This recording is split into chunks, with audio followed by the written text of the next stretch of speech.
Buenas tardes, soy Catherine Vélez. Estamos desde el noticiero Infórmate, los titulares de las siguientes: imprenta, alfabetización, periodismo, televisión e internet. Le damos voz a nuestra compañera Camila Espina, que se encuentra en la imprenta, para que nos hable más sobre esto. Dale, Camila, buenas tardes.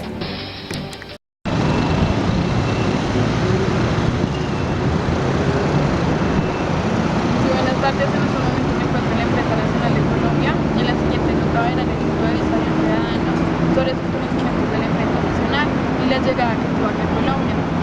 Después verán una entrevista que realizamos a un experto sobre la imprenta y nos dará más conocimientos sobre este tema.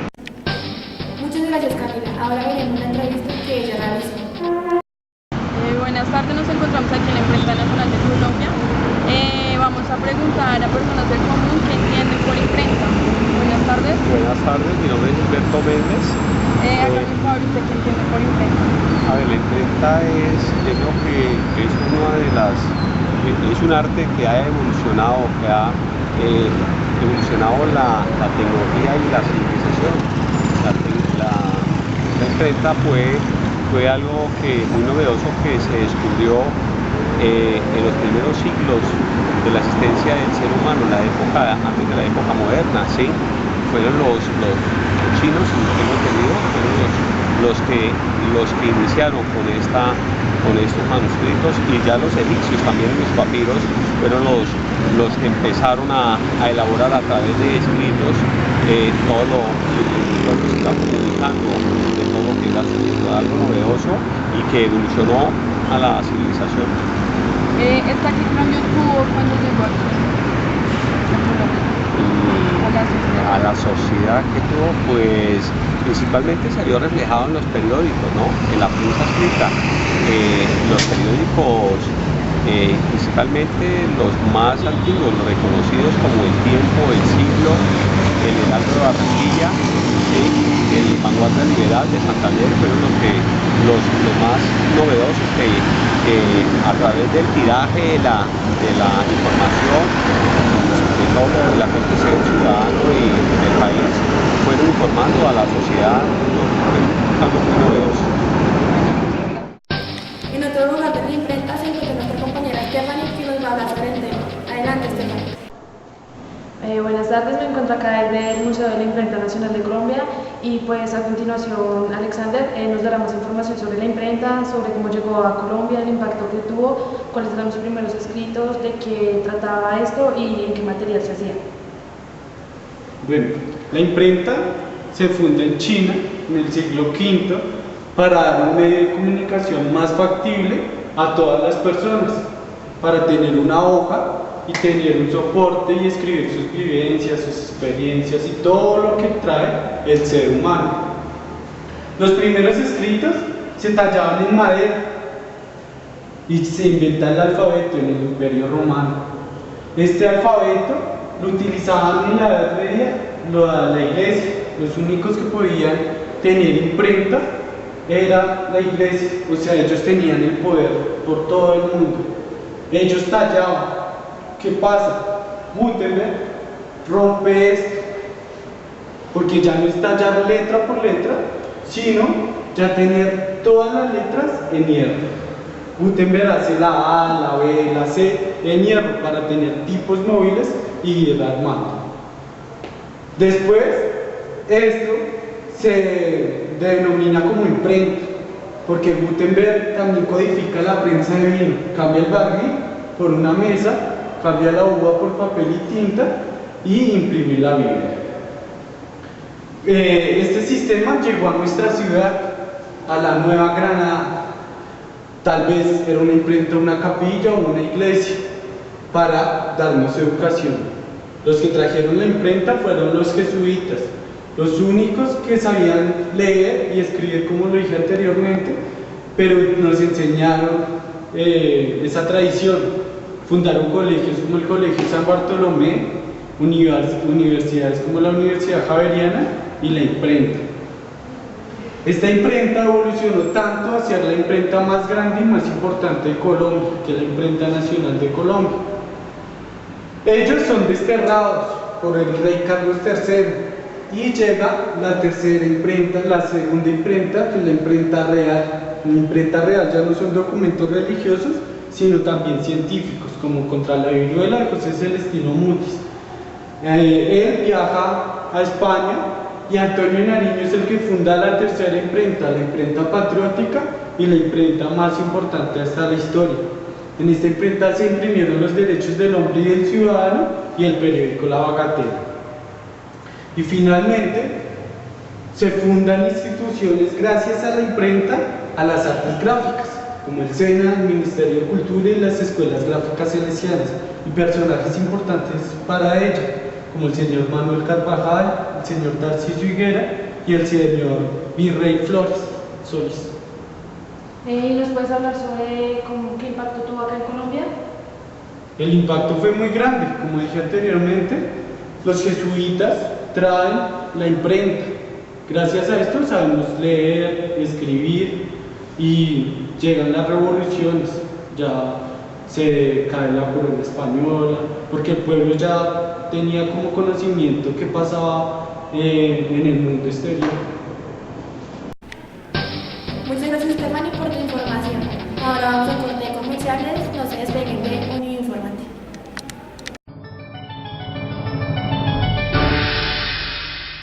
¿Sufre usted de lumbago, calambres o dolencias similares? Sí, señor. ¿Padece tortícolis, torceduras, desgarros? Sí, señor.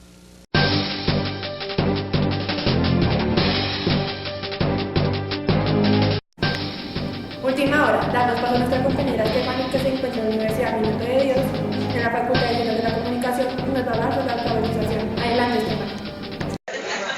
Buenas tardes, nos encontramos con la profesora Isabel Mora y ella nos hablará un poco sobre la alfabetización moderna. Profe, cuéntanos un poco sobre la alfabetización moderna. Bueno, los procesos de alfabetización están relacionados con la forma de leer y escribir y la forma que teníamos de cómo enseñar esas maneras de leer y escribir. Como ustedes saben, en Colombia, frente a la implementación del proceso de desarrollo, una de las metas de ese proceso es enseñar a la gente a leer y escribir. Por eso nacen aquí iniciativas de alfabetización popular como lo fue Radio Sutatense. Radio Sutatense es un proceso de alfabetización donde buscamos que las personas aprendan a leer y a escribir, más la higiene, más la tierra, más otros temas. La alfabetización moderna está dirigida a eso, a los procesos donde la gente entra al proceso de aprendizaje y de conocimiento de los saberes mediante la escritura y la lectura. Hay otra clase, digamos, hay un cambio social, cultural, que tiene que ver con esa transformación de la alfabetización. Hoy, por ejemplo, que tenemos acceso rápidamente a leer y a escribir desde muy pequeños, en un proceso de educación ya bastante avanzado, la alfabetización está relacionada con los medios de información, con las TICs, como que llamamos las nuevas tecnologías de la información. Hoy ser analfabeta no es no saber leer y escribir, hoy ser analfabeta es analfabeta funcional, que quiere decir aquella persona que no está familiarizado con la lectura, escritura y procesos de aprendizaje con los computadores o con los celulares o con todo, digamos, con esas mediaciones tecnológicas y procesos de conocimiento con las tecnologías.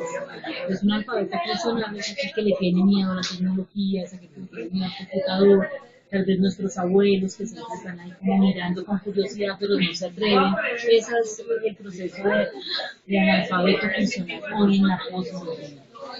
Ok, muchas gracias, profe. Muchas gracias, Stephanie. Tu información fue muy útil. Ahora nos puedes informar un poco más sobre el periodismo en Colombia.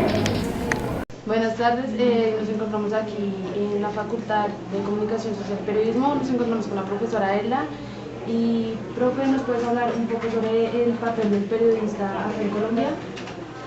El periodista en Colombia y en el mundo tiene funciones específicas y es ser el puente, siempre lo pongo como en esa imagen, entre las instancias de poder y la ciudadanía. El periodista hace ese puente. Y de ahí la importancia de que esa información sea clara, sea veraz, sea oportuna y sea pensando siempre en el bien común.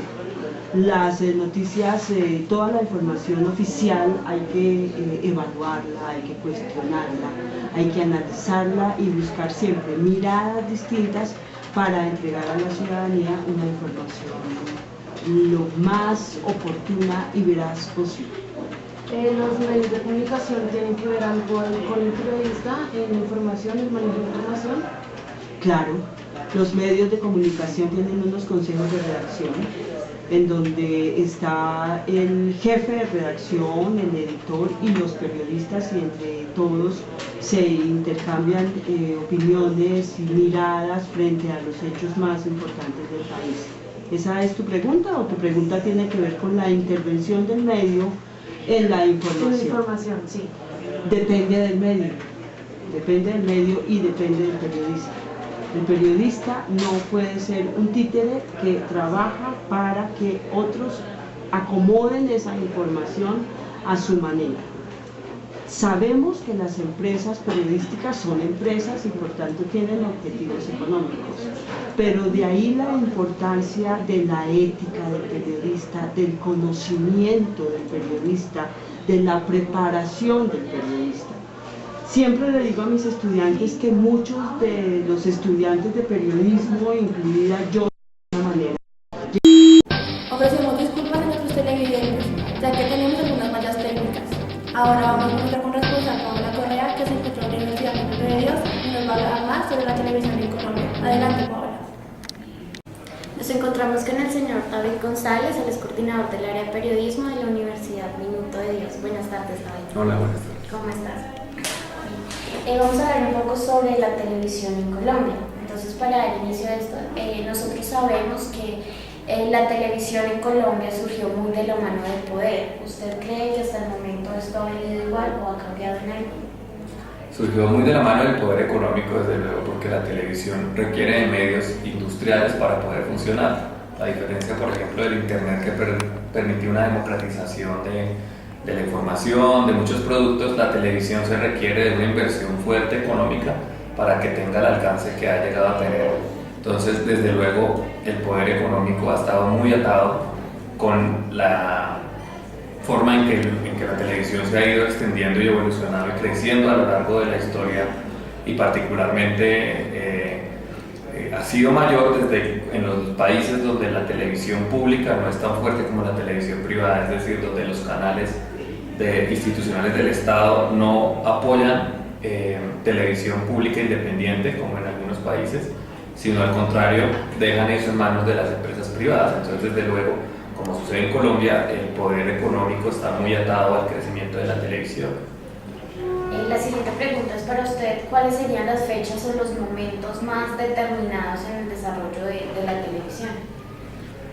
¿En Colombia? En Colombia. Bueno, pues desde luego cuando la trajo el general Rojas Pinilla, creo que fue uno de los momentos definitivos, pero ha habido momentos especiales, no voy a hablar de fechas, pero sí momentos especiales.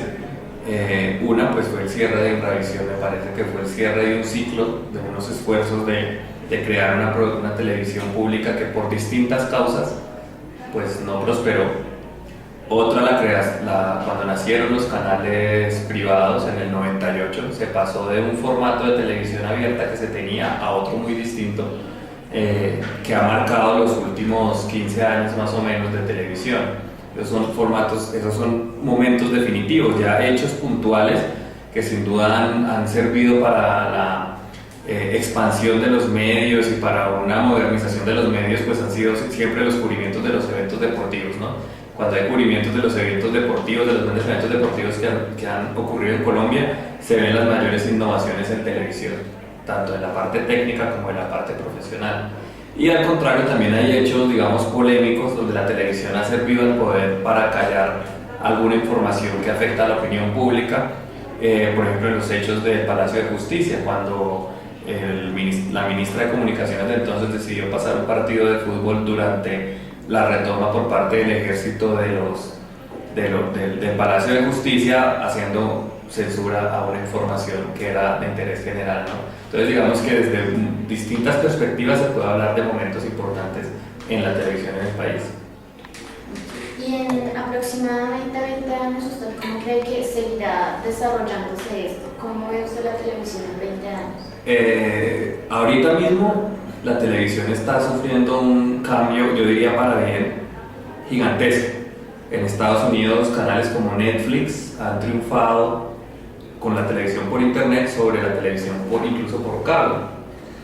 Eso marca, pues es un cambio grandísimo, porque es la posibilidad de decirle a la persona: usted elige qué es lo que quiere ver, y no hay una programación que yo le estoy dando desde el canal, sino es la persona que entra, tiene una variedad gigantesca de alternativas para televisión y decide qué es lo que quiere ver, y a través de la banda ancha o de internet eso se ha facilitado. Y hoy vemos, por ejemplo, que Netflix, que es una empresa dedicada a televisión por internet, no es solo una de las pioneras en muchas de las series que han ganado los Emmys más importantes en los últimos años, con producciones de calidad solo para internet, sino que es una de las empresas más rentables, que está ganando un terreno que, digamos, aún todavía ahora tienen las grandes productoras de televisión, pero en 20 años muy seguramente, si seguimos a este ritmo, la televisión por internet va a ser quizás la única forma o la forma mayoritaria por la cual los consumidores de este medio, del medio audiovisual o televisivo, van a adquirir toda esa información, ¿sí? Es muy probable que esa sea la transformación que se dé. Y respecto a la televisión o a los programas comunitarios, ¿qué cree qué avances se podría dar con ellos en este desarrollo que se ha venido gestando? No siempre cuando avanza el tiempo avanza para bien. Por el camino que va Colombia, la verdad el trabajo de los medios comunitarios ha sido muy lento, no por los medios vivos, sino por la falta de apoyo institucional o del Estado. Habría que ver si hay un interés del Estado de empezar a fortalecer los medios de televisión comunitarios y a la vez fortalecerlos sabiendo de que no son voceros institucionales, sino son medios que se apropian de sus comunidades y sus territorios para informar, ¿sí? Dándoles una independencia o una autonomía. De no lograrse eso, pues el avance, como dices tú, no creo que sea muy bueno. Es decir, al contrario, creo que lo que se ha habido es un retroceso en algunas de estas líneas de la televisión comunitaria. Yo esperaría que en algún momento pues los medios comunitarios y alternativos tengan el peso que deben tener. Es decir, el ámbito económico, el sector económico no respaldaría mucho económico, político, de todo, ¿sí? No siempre, sí, hay que tener una democracia muy madura para permitir que yo garantice con recursos del Estado un medio público. Es decir, yo Estado le doy la plata a estos medios comunitarios para que funcionen y no me importa lo que ellos digan, incluso si me están atacando, ¿sí? Para llegar a eso, como por ejemplo funcionan algunos grandes medios públicos, pues hay que tener una democracia muy madura que en Colombia todavía no existe. Al contrario, no ve que la concentración de los medios de información en los últimos años ha ido empeorando.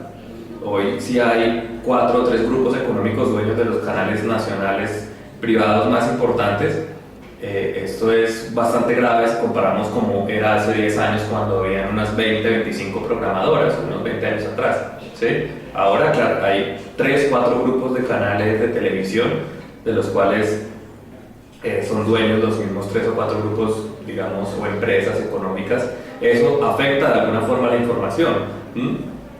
No se trata de censurarlo, de que estos medios privados no puedan tener los canales que tienen, sino de que a la vez que existan estos canales tengan una contraparte en canales públicos donde se dé una información alternativa, donde se cuente historias distintas, donde se tenga, digamos, un peso y un contrapeso que genere un equilibrio informativo casi al mismo nivel, ¿sí? No puede haber aquí unos 4 o 3 medios privados muy fuertes y acá unos medios públicos, comunitarios demasiado débiles, porque los medios televisivos siguen siendo hoy quizás el medio más importante por donde se está formando opinión pública, ¿sí?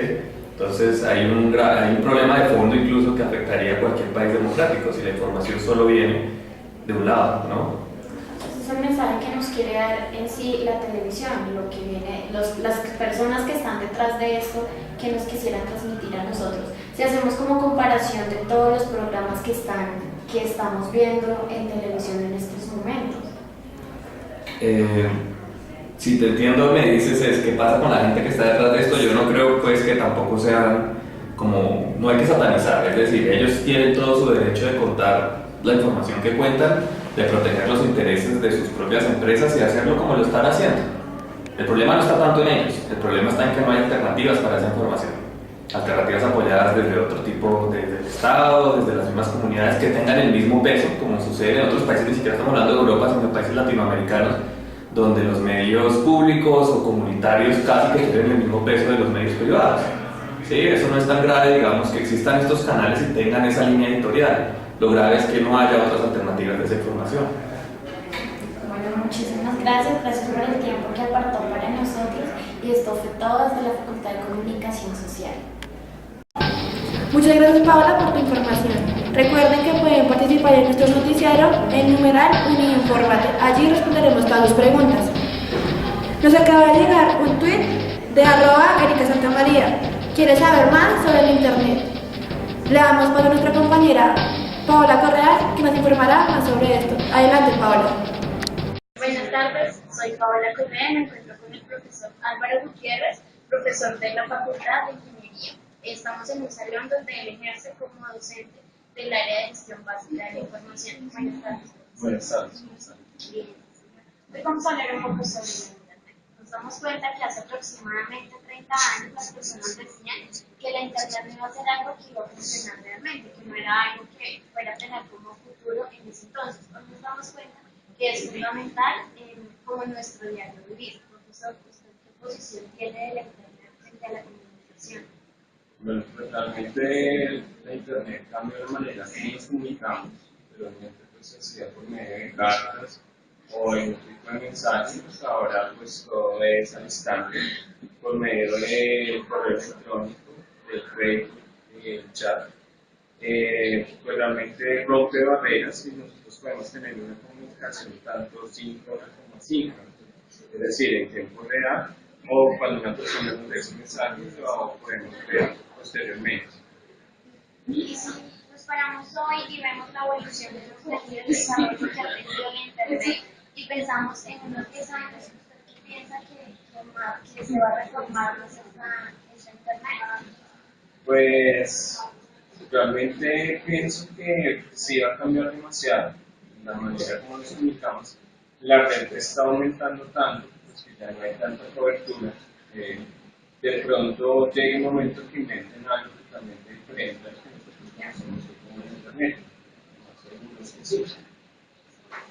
En sus palabras, ¿cómo definiría este fenómeno del Internet? Pues como lo conocemos, la red de redes es la conexión de grandes computadores, y nosotros acá vemos un ejemplo, digamos, en las salas donde nosotros nos podemos conectar con el poder tener comunicación tanto entre nosotros en la misma ciudad y en todo el mundo.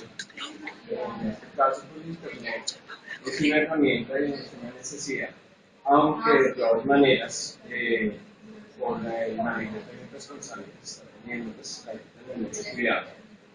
¿Cree que ha cambiado la comunicación de las personas?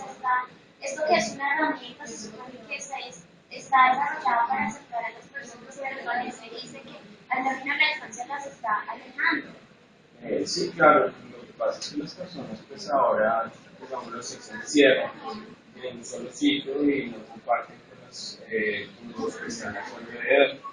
Ese es el problema que tiene la Internet. Entonces las personas se han olvidado como de su exterior y pues realmente se sumergen como en la red, pero entonces de manera individual. Eso es todo por hoy. Gracias, profesor, por este tiempo. Les habla Paola Correa. Muchas gracias, Paola, y a ustedes, nuestros televidentes, por permanecer en sintonía. Esto ha sido todo por la tarde de hoy. Los esperamos en nuestra misión de las 7, o antes si algo extraordinario pasa. Quédese con nosotros, los invitamos a ver El Precio es Correcto.